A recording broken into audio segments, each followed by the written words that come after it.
दासो अपरीतास उद्भिदः देवानो यथा सदमिद्वृते असन्नप्रायुवो रक्षितारो दिवे दिवे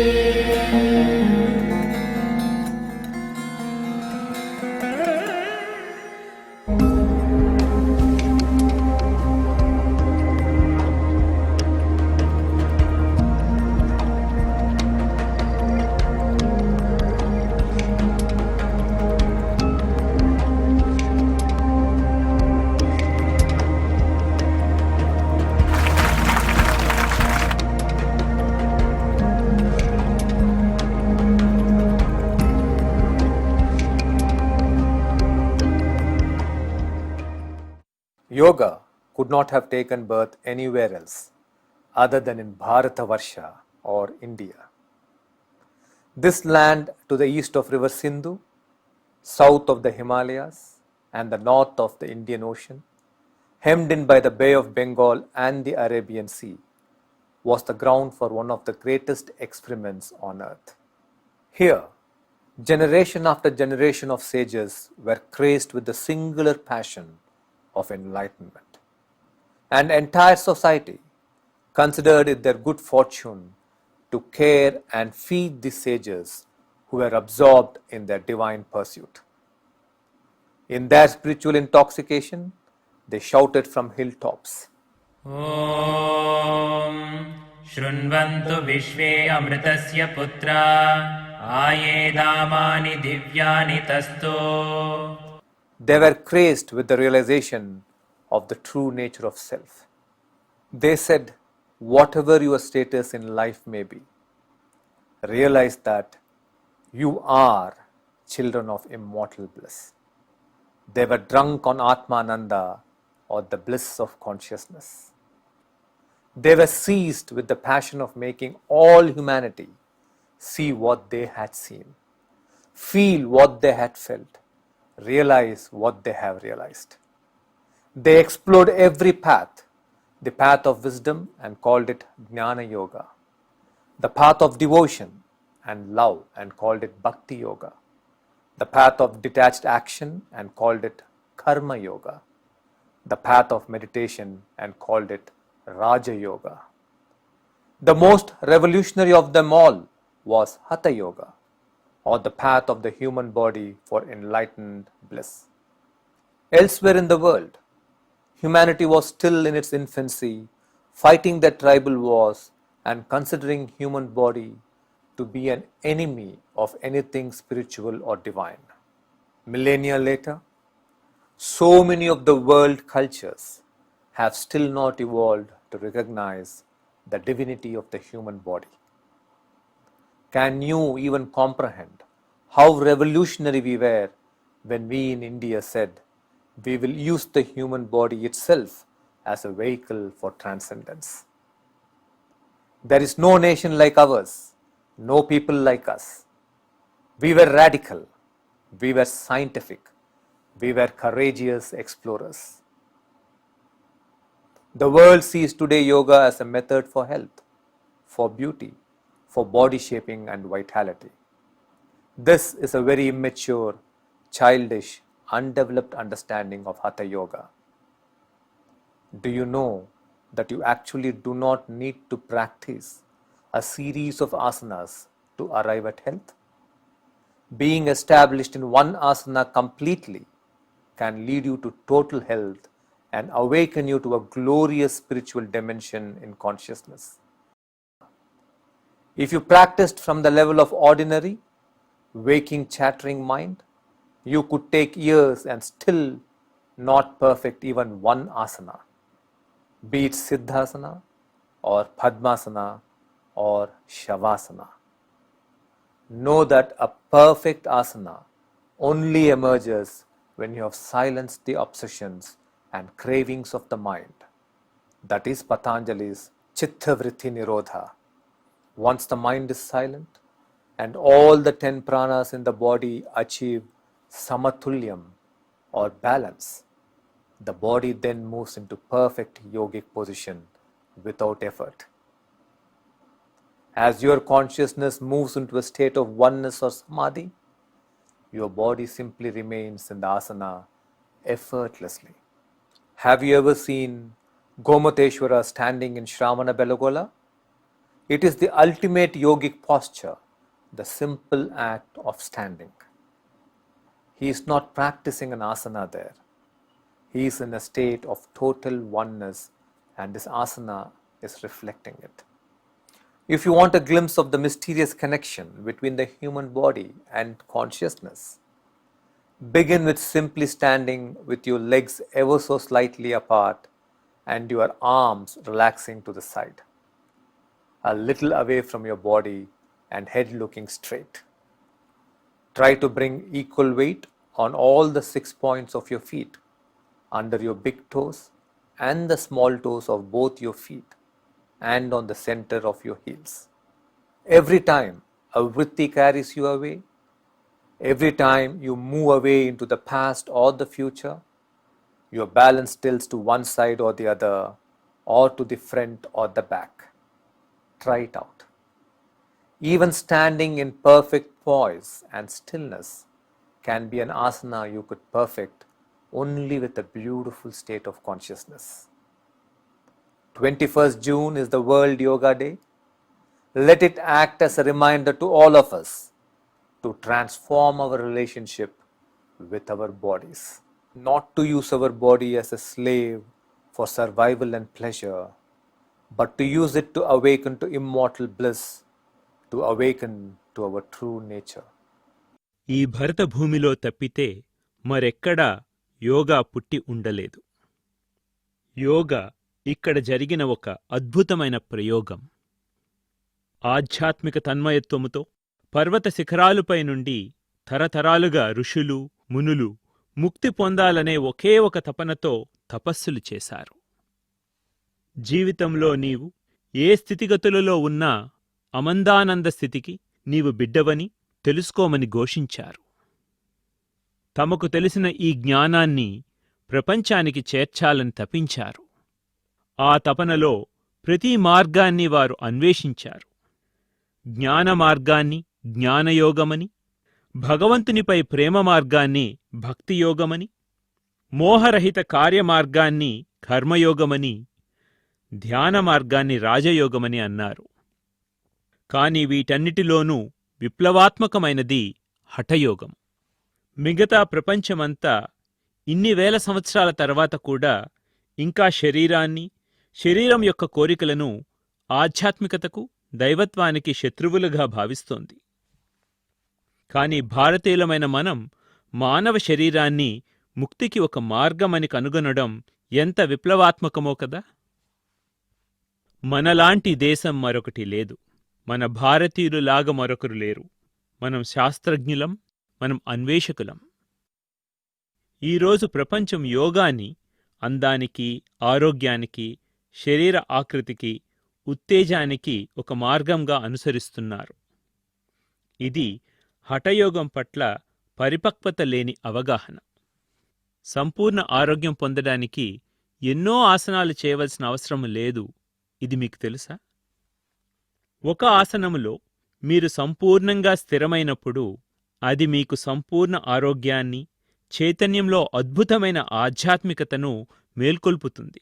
అంత శక్తివంతమైనది యోగా. గందరగోళం నిండిన మనసుతో మీరు ఆసనాలు ప్రాక్టీస్ చేసినప్పుడు ఎన్ని సంవత్సరాలైనా ఒక్క ఆసనం కూడా సరిగ్గా చేయలేరు. అది సిద్ధాసనమైన, పద్మాసనమైన లేదా శవాసనమైన. దీనినే పతాంజలి చిత్తవృత్తి నిరోధం అని అంటారు. అంటే కేవలం మనసులోని ఆరాటాలు, విపరీత కోరికలు సద్దుమణిగినప్పుడు మాత్రమే సరియైన ఆసనం పుడుతుంది.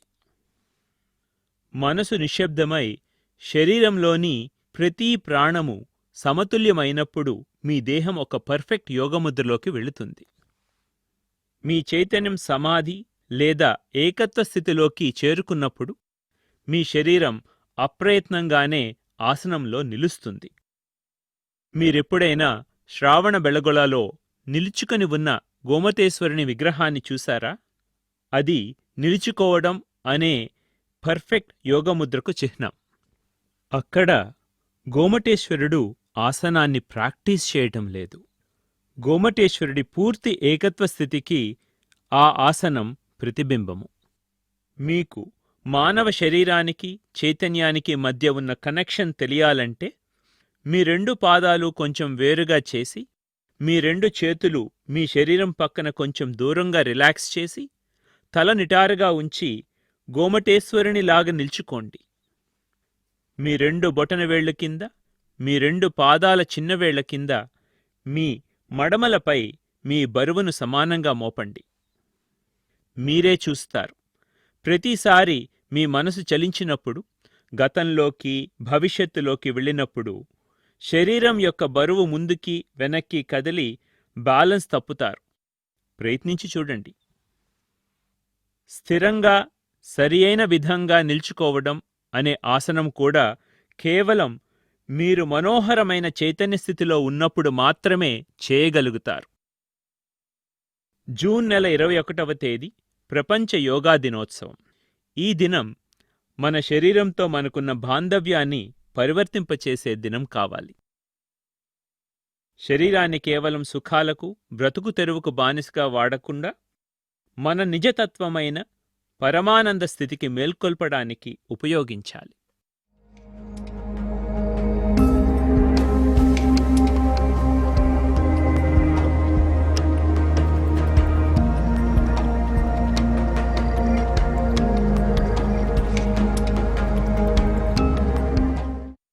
ఇప్పుడు మీలోని ప్రాణాలను బ్యాలెన్స్ చేయడానికి ఒక ధ్యానాసనం చేస్తాము. ఈ ధ్యానాసనంలో మీ చైతన్యానికి, మీ శరీరానికి మధ్య ఉన్న కనెక్షన్ మీరు చూస్తారు. నెమ్మదిగా లేచి నిటారుగా నిలుచుకోండి.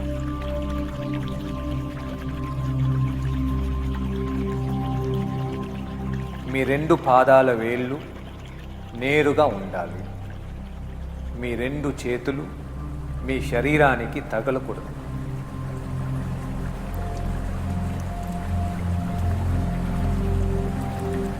మీ తలను నేరుగా ఉంచండి. మీ కన్నులు నేరుగా చూడాలి. మీ బరువంతా మీ పాదాల బొటన వేళ్ళు, చిటికెన వేళ్ళు మడిమలపైన సమంగా ఉంచాలి.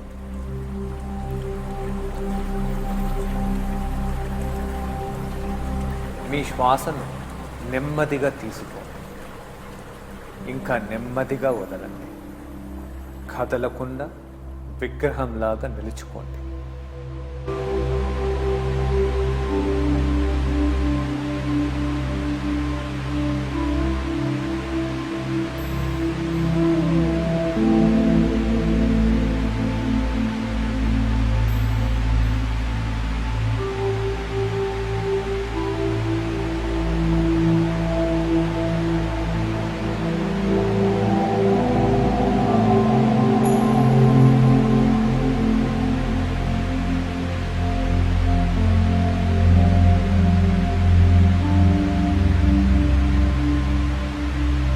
మీ మనసు డిస్ట్రాక్ట్ అయిన ప్రతిసారి మీ శరీరం బరువు కాలి ముందు భాగంపై కానీ వెనుక భాగంపై పడి కానీ బ్యాలెన్స్ తప్పుతుంది.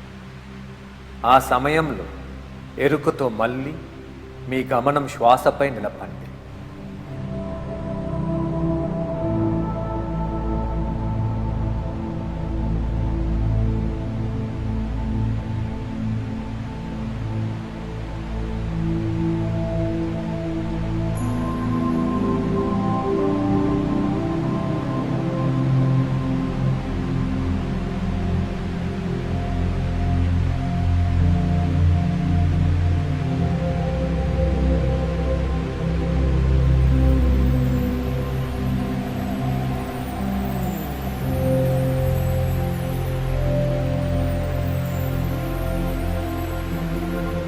నెమ్మదిగా కూర్చొని కన్నులు మూసుకొని మీ ఆగ్నేయ చక్రంపై మనసు ఉంచండి.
కన్నులు తెరవండి. మీ చైతన్యానికి మీ శరీరానికి మధ్య ఉన్న పరస్పర సంబంధం తెలుస్తుందా? బ్రీదింగ్ రూమ్ మెడిటేషన్ యాప్ శరీరాన్ని రిలాక్స్ చేస్తుంది, మనసుకు నెమ్మదినిస్తుంది, హృదయానికి ప్రేమనిస్తుంది, బుద్ధిని సానపెడుతుంది. మీ శ్వాసక్రియల ద్వారా నాడీ వ్యవస్థను శాంతపరిచి మిమ్మల్ని హాయిగా రిలాక్స్ చేస్తుంది. నూతన ఉత్తేజానికి, ఆరోగ్యానికి, భగవంతుని మార్గదర్శనానికి, మనశ్శాంతికి, ఏకాగ్రతకు మీరు తప్పక చేరాల్సిన చోటు బ్రీదింగ్ రూమ్ మెడిటేషన్ యాప్.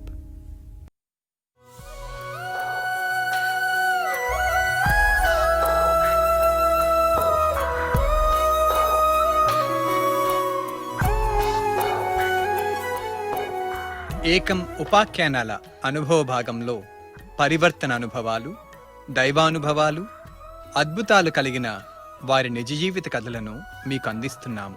ఏకం ఐశ్వర్య ఉత్సవంలో పాల్గొన్న ఓ జిజ్ఞాసి యొక్క నిజ జీవిత కథ ఇది. జిజ్ఞాసులు ఈ జన్మలో లేదా గత జన్మలలో వారు చేర్చుకున్న ప్రతికూల ధోరణుల నుండి విముక్తి పొంది నిజ జీవితంలో ఎన్నో రకాల ఐశ్వర్యాలను పొందుతారు. వారు కూడా దైనందిన జీవితంలో మనలాంటి వారే. శ్రద్ధతో వినండి. నమస్తే, నా పేరు గౌతమ్. నేను కేరళ నుండి వచ్చాను. నా అనుభవాన్ని పంచుకోవడానికి నాకు అవకాశం ఇచ్చినందుకు మీ అందరికీ ధన్యవాదాలు. 2015లో నేను ఇంటర్ చదువుతున్నప్పుడు నా జీవితం చాలా ఆనందంగా ఉండేది. కానీ 2016లో జరిగిన ఒక ఘటన నన్ను ఆందోళనకు, రుగ్మతకు గురి చేసి చాలా బాధను కలిగించింది. నేను 4 సంవత్సరాల పాటు అదే దుఃఖంలో ఉన్నాను. 2017లో నేను డిప్రెషన్లో ఉన్నానని తేలింది. ఆనందం అంటే ఏమిటో నేను పూర్తిగా మర్చిపోయాను. ఆ 4 సంవత్సరాలు చాలా బాధను అనుభవించాను. నేను ఆ సమయంలో 4 వైద్యులను సంప్రదించాను. వైద్యులెవరూ నాకు సహాయం చేయలేకపోయారు. ఎందుకో నాకు తెలియదు, అది నా బ్యాడ్ లక్. రోజుకి 11 మాత్రలు తీసుకోవడం వలన భావరహితం చేసింది. నేను ఏమీ అనుభూతి చెందలేకపోయేవాడిని. ఆనందం లేదు, బాధ లేదు. ఆ విషయాన్ని మాటల్లో ఎలా వ్యక్తపరచాలో నాకు తెలియట్లేదు. మెడిసిన్ వేసుకోవడం వలన కొంత హెల్ప్ అయింది, కానీ నేను దుఃఖపడలేదని చెప్పను. అయితే దానివల్ల బాగా లావెక్కిపోయాను. ఇది నన్ను మరింత అనారోగ్యానికి గురి చేసింది. ఈ 4 సంవత్సరాల దుఃఖం తర్వాత నేను ఆత్మహత్యకు ప్రయత్నించాను. నేను ఒక బాంధవ్యంలో ఉన్నాను. అది విడిపోయిన తర్వాత చాలా బాధపడ్డాను. నా హృదయం విరిగిపోయింది. ఆ బాధను తట్టుకోలేక ఆత్మహత్యకు ప్రయత్నించాను. ఒకేసారి 30 మాత్రలు తీసుకున్నాను. ఇది చనిపోయే సమయం కాదు, నువ్వు జీవించాలి. వెంటనే నేను మా అమ్మను పిలిచి ఆమెకు చెప్పాను. ఆ తర్వాత నన్ను ఆసుపత్రికి తీసుకువెళ్ళారు. నేను ఇప్పుడు బాగున్నాను. ఇది 1 సంవత్సరం క్రితం జరిగింది. ఇప్పుడు నేను ఏకంకి సహాయం కోసం వచ్చాను. నేను ఇక్కడికి రావడానికి చాలా ఇబ్బంది పడ్డాను. చాలా నెగిటివ్ ఆలోచనలతో ఉండలేక వెళ్ళిపోవాలని అనుకున్నాను. కానీ నాలో ఏదో ఒక శక్తి ఉండమని చెప్పింది. మా అమ్మ ప్రోద్బలంతో ఉండిపోయాను. ఈ 4 సంవత్సరాలలో మొదటి ప్రక్రియ నాకు చాలా సంతోషాన్ని కలిగించింది. చాలా సంవత్సరాలుగా మరిచిపోయిన ఆనందం యొక్క అనుభూతిని నేను అనుభవించాను. ఆ సమయంలో నన్ను చూసి మా అమ్మ హాయిగా నవ్వటం చూశాను. నిజంగా నాకు మాటలు రాలేదు. ఎన్నో సంవత్సరాల తర్వాత మా అమ్మ నవ్వడం చూసి ఇప్పుడు నాకు చాలా సంతోషంగా ఉంది. 4 సంవత్సరాలలో ఏ వైద్యుడు నయం చేయలేనిది నన్ను కేవలం 4 రోజుల్లోనే ఏకం నయం చేసింది. నిజంగా ఇది నాకు మహా అద్భుతం. నేను నా జీవితంలో నా ధ్యేయాన్ని కనుగొన్నాను. డిప్రెషన్తో, ఆందోళనతో బాధపడుతున్న ప్రతి ఒక్కరికి నేను సహాయం చేయాలనుకుంటున్నాను. ఎందుకంటే ఆ స్థితిలో ఎలా ఉంటుందో, దాని నుండి బయటపడితే ఎలా ఉంటుందో నాకు బాగా తెలుసు.